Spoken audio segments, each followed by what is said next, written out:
family members. That most of the time we all work on guilt. Oh, I can't leave that person. But they have to take care of themselves first. That's the number one. If they take care of themselves, then and they have some management style for managing the loved one that is ill, then they can really, everyone benefits tremendously. Do you see sibling rivalries resurfacing when the kids have to come in to take care of mom or dad? Sure. I mean, there's always these power plays. As adult children, people tend to act in a lot of ways like they did as little children, and the family dynamics. I ask to interview each individual person, to talk to them individually and then as a group, so that we can sit down and talk about the strengths. You know, someone may have a strength to do this particular task, and another one would have a strength to do another particular task. And they all have to realize that and be respectful for each other's strengths and weaknesses. I want to ask you about the out-of-towner who comes in to act as the savior of the situation and how we deal with the stress that creates. I think it goes back to the guilt issue. You know, they are not there day in and day out, so they have to feel like when they come into town that they are really providing a whole host of ideas. They have to feel like they have some control over contributing to whatever it may be for their loved one.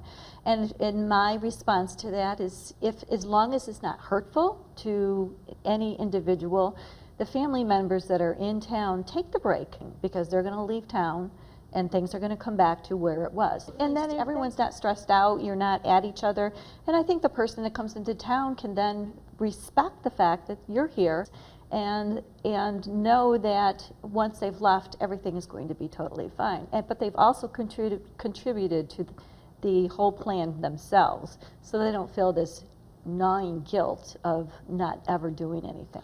Are there things that the out-of-towner can do in addition to coming in for a once every 3 months or 6 month visit?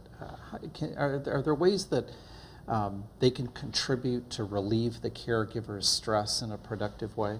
Sure, they can actually contribute financially if they'd like, you know, if that helps them contribute financially, or say, well, for this weekend, I'm going to, instead of mom or sister take care of dad, I'm going to pay someone to come in that weekend. That's a good idea. And then they are relieved and they can go and feel like they can take some time off. And we manage care of families that are out of town, and for them to fly in and out, or even take that call when they're at work all the time, trying to schedule the caregivers in the home and so forth. It's a lot of stress on those families.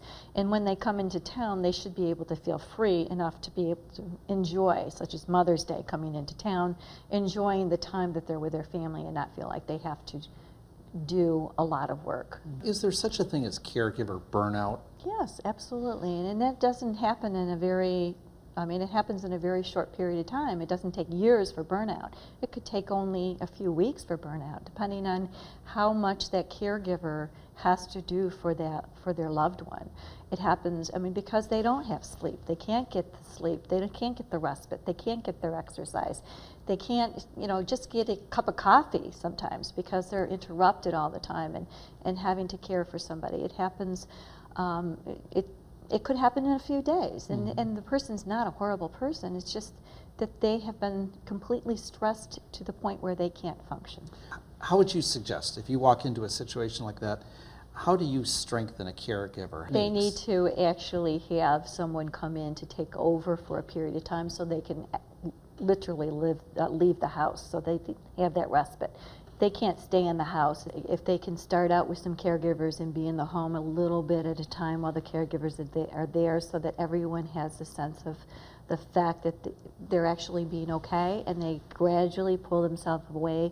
Instead of being in the bedroom all the time, they're in the living room, or they're outside gardening or something to relieve that. And then eventually they're going to feel comfortable enough to leave for a period of time.